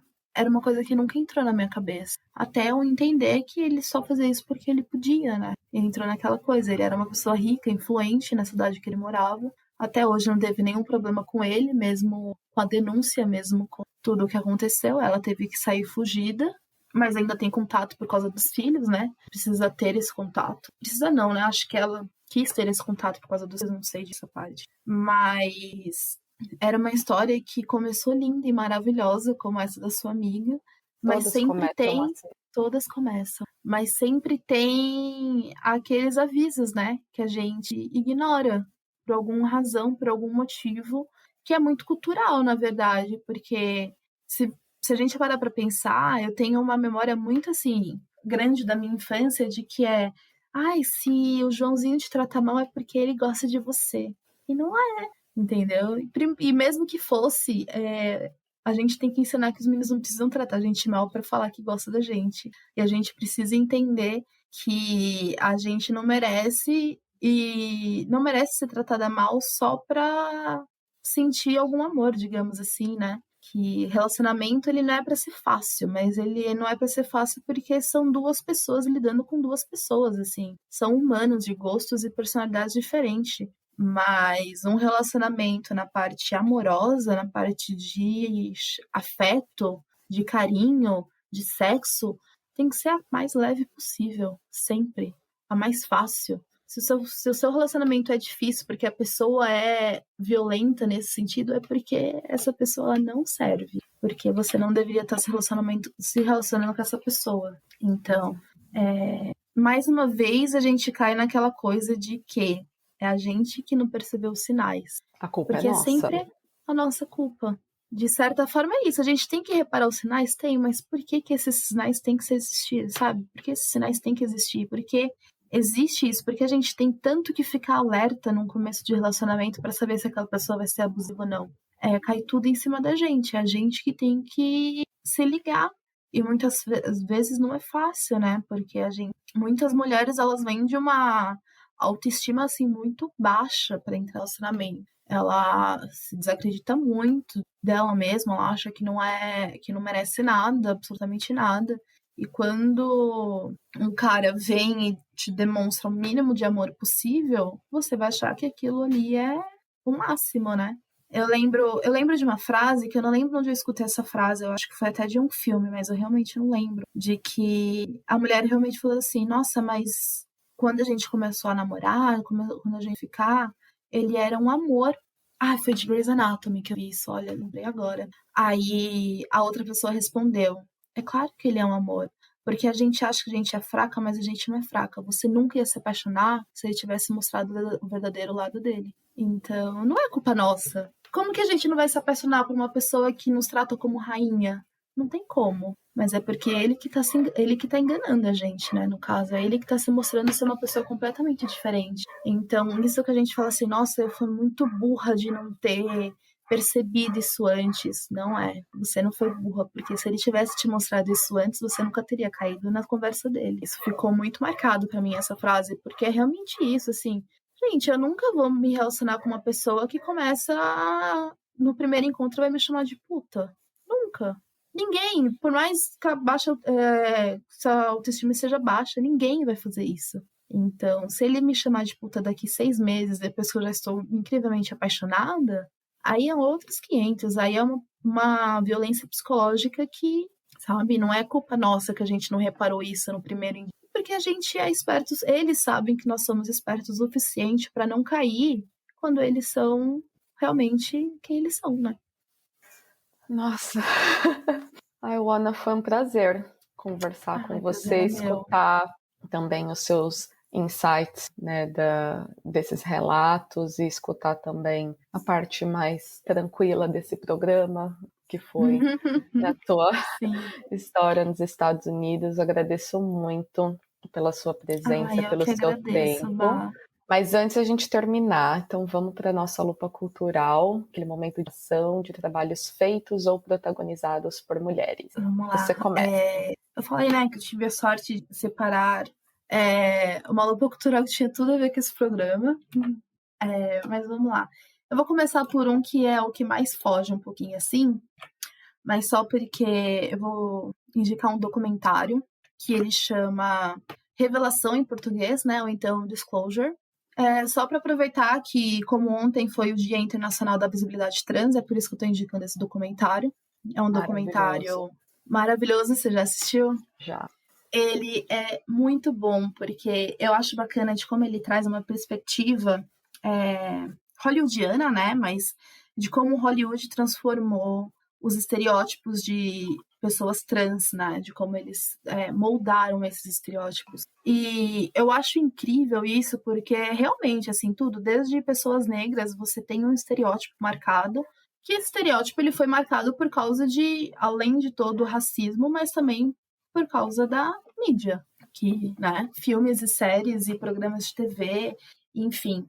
E esse Disclosure ele é muito bom porque ele traz pessoas trans falando sobre épocas, às vezes nem tão antigas, né, mas falando sobre filmes e séries e a forma como eles retratavam outras pessoas trans, que era sempre categorizando eles de uma forma cômica que não era para ser levada a sério, ou então como se eles fossem horríveis, ou como se eles fossem confusos, né? Como se essas pessoas trans fossem confusas, enfim.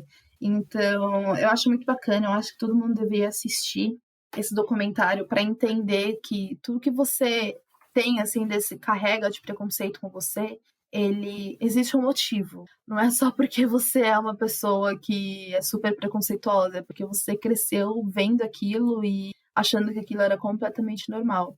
E fora também que traz muitas pessoas trans falando sobre isso, que eu acho bem bacana para você ver, nossa, às vezes você para, nossa, essa pessoa é trans, sim, essa pessoa é trans. Porque nem todas as pessoas trans parecem trans, né? Não é nem é esse o objetivo.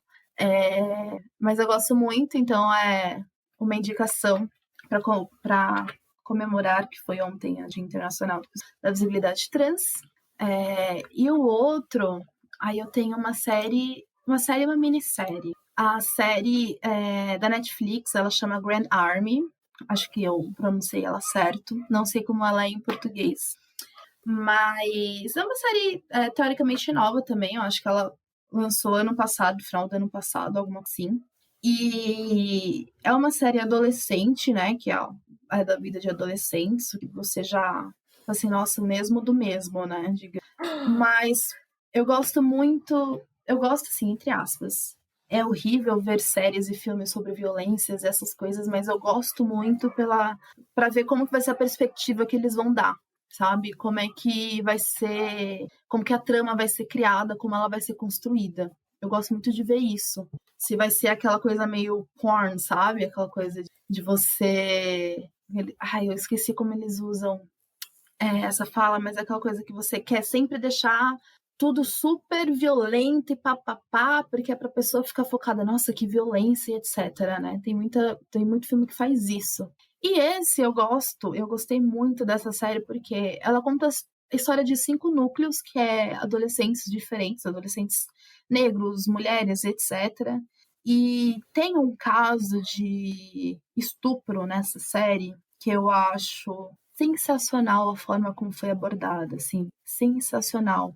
Porque além de ser com uma pessoa que você, como sociedade, julgaria muito essa pessoa, né? Não vou falar porque posso dar um spoiler, mas além de ser com essa pessoa que você julgaria muito, ele mostra, ele não foca naquele ato, ele não foca no ato que aconteceu, ele foca o pós, que é como aquela pessoa ela vai lidar com aquilo, de como ela vai aceitar que aquilo aconteceu com ela.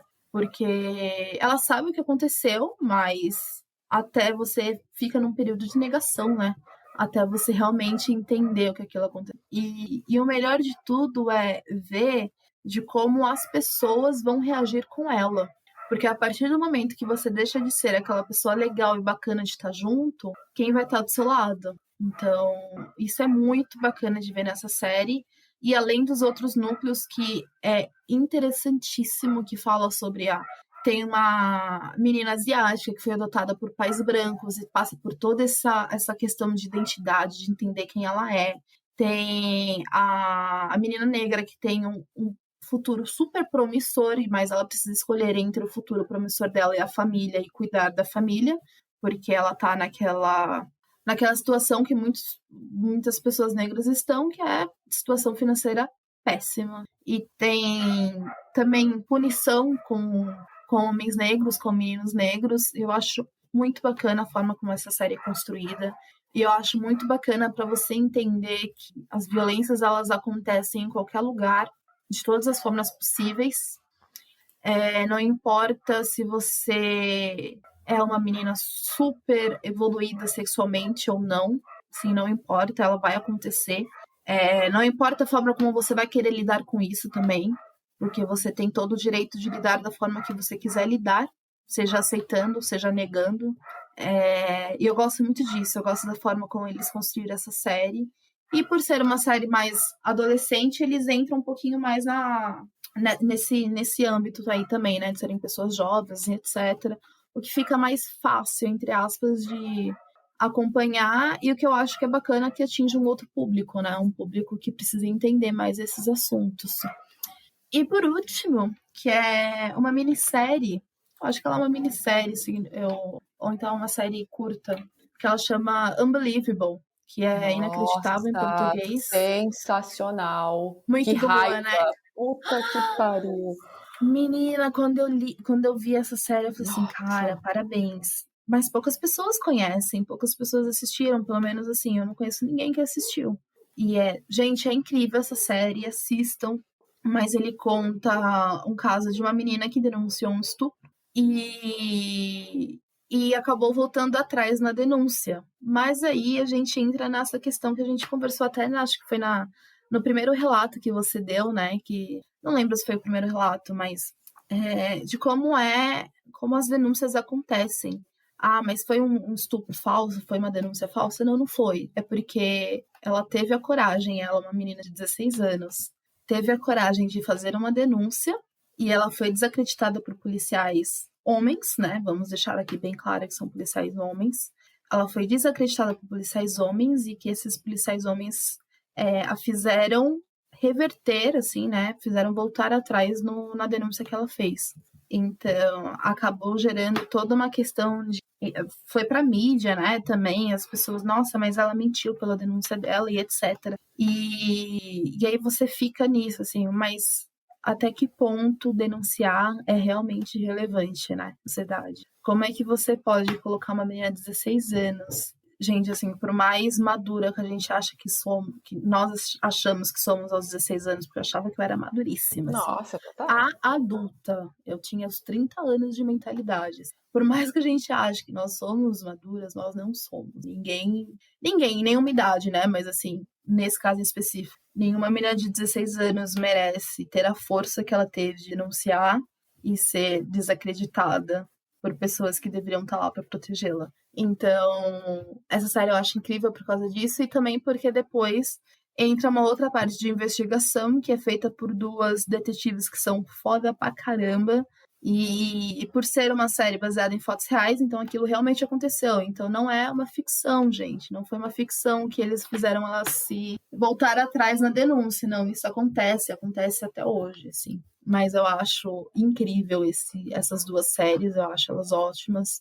Então fica aí minha indicação. Nossa, eu tinha até esquecido dessa. Ainda bem que você trouxe. Lembrei do nada, foi 10 minutos antes do podcast. Que bom. Nossa, eu tinha 3 indicações. Enquanto a gente conversava, lembrei de mais 2, mas eu vou deixar uma de fora, porque, cara, senão vai ficar muito. O primeiro é um filme que eu assisti, coisa assim, de 2 semanas atrás. É um filme francês. Chama Sentinelle, tá na Netflix também. E a história se passa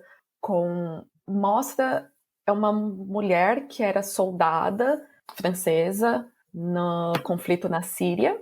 Ela sofreu um episódio, nada, né, relacionado a isso, mas ela teve um episódio muito, tipo, de estresse. Então ela teve o Pós-traumático? o pós-traumático aí. Então mandaram ela de volta para a França. E uma soldada muito inteligente, né? E por conta desse estresse, então ela estava sempre, né, naquelas. E um dia ela estava na balada com a irmã dela, que saiu com um cara X, e a irmã sofreu um abuso. E aí o filme se passa muito nela tentando resolver com as próprias mãos e investigar esse abuso, e fora lidando com toda essa parte do estresse pós-traumático. É gráfico. Assim, se tem cena de tiro e facada e morte, é gráfico. Tipo, se é um tiro na cara, o tiro é na cara e a cara fica toda desfigurada. É nesse nível. Então, vão com... É o famoso pornô, né? O famoso pornô de coisas ruins. Mas, assim, que mulher. Forte pra caramba, e você vê a potência mesmo assim, e como quando a gente tá movida pela força do ódio, como que a gente faz as coisas acontecerem. A gente vai longe. Aí, próxima indicação, eu já indiquei isso em algum dos outros episódios, já não me lembro qual, acho que foi uns 2 episódios atrás, que é o Bom Dia, Verônica, que é uma série brasileira na Netflix. Ainda não assisti, mas morro de vontade de assistir. Senhora, super. Passa raiva, viu? Você passa uma raiva assim que, meu Deus do céu.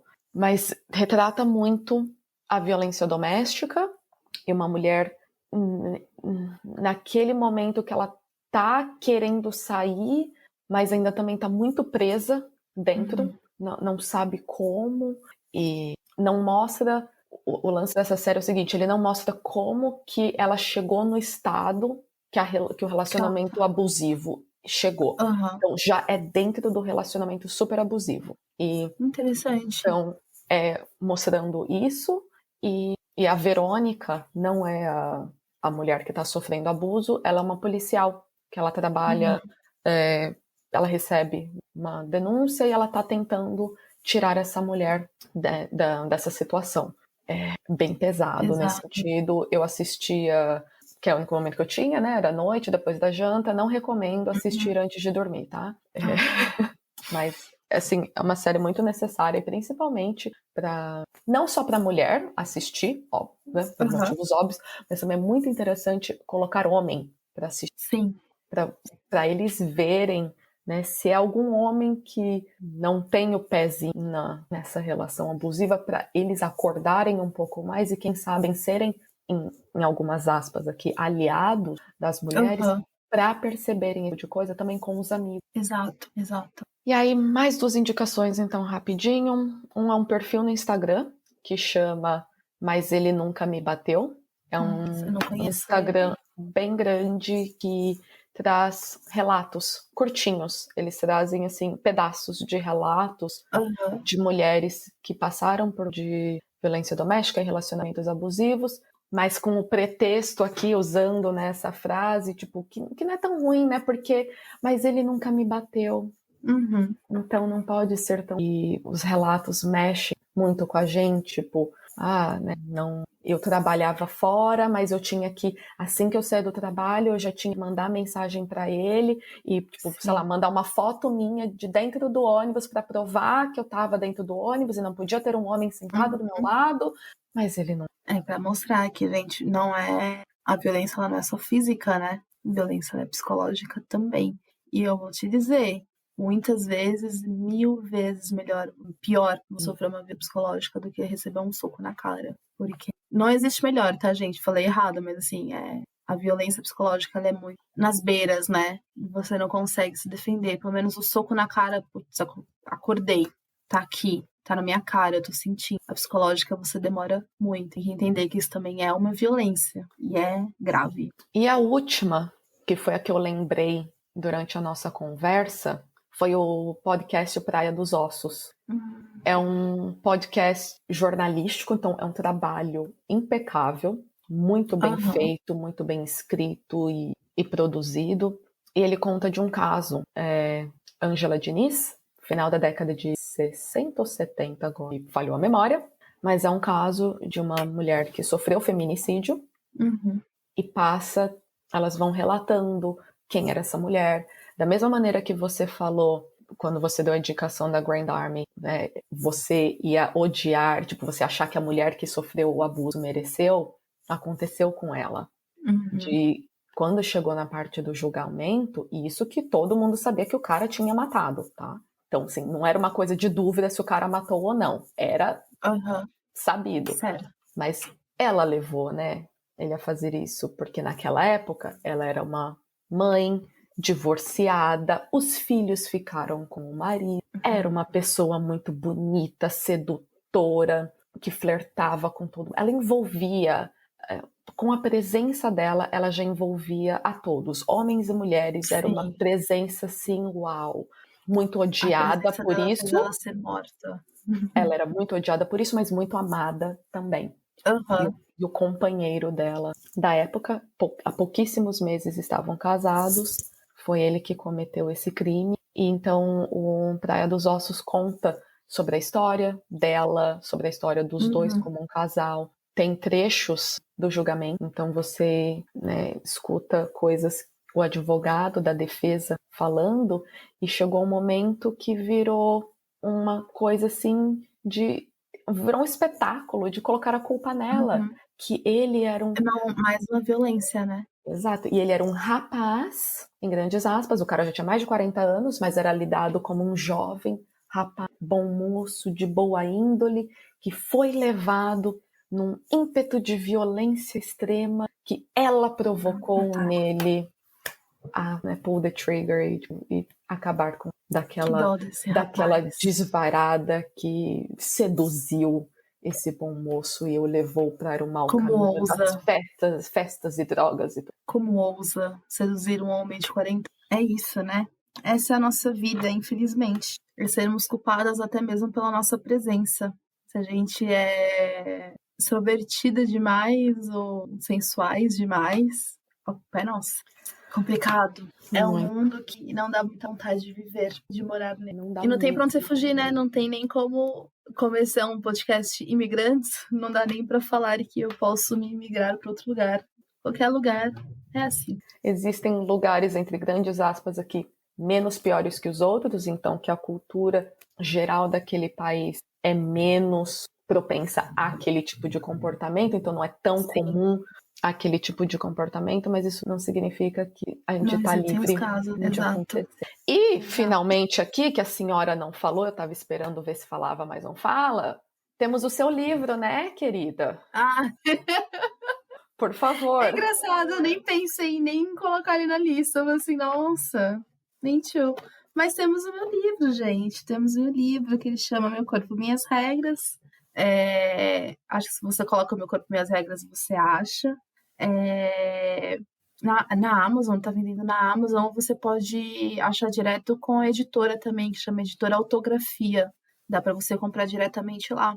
Mas ele é um livro que ele dá uma repaginada aí no feminismo, né? Um pouquinho essa parte mais histórica que tem qualquer livro jornalístico. mas ele entra depois em relatos de mulheres que sofreram violências físicas, psicológicas, sexuais. Temos aí diversos relatos. Para mim, assim, foi horrível ter que escrever isso, mas foi ao mesmo tempo uma grande honra de conhecer todas essas mulheres que eu conheci.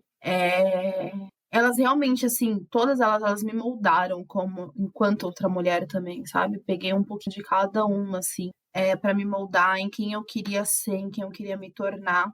O que é muito louco, porque eu já era adulta quando eu comecei a escrever esse livro, eu já estava nos meus 20, 22, 21 anos. Mas eu tinha entrado numa outra fase da minha vida, que é aquela fase da mulher empoderada e feminista, porque são duas fases, são outras fases. Você se renova, você se transforma, assim, não dizendo assim, ai, uma flor que abriu, não, mas é que você realmente muda de perspectiva, você muda de cabeça. Certas coisas que você não gostava, você gosta mais, enfim. E elas me mudaram muito para me transformar numa pessoa hoje, assim, muito mais empática, muito mais. Como eu posso dizer assim? Não carinhosa, mas assim, com muito mais fome, assim, de acolher, sabe? Me tornar uma pessoa que gosta de acolher, que é mais acolhedora, porque é isso que falta muito no mundo, é a gente acolher. E principalmente falta muito entre outras mulheres, assim.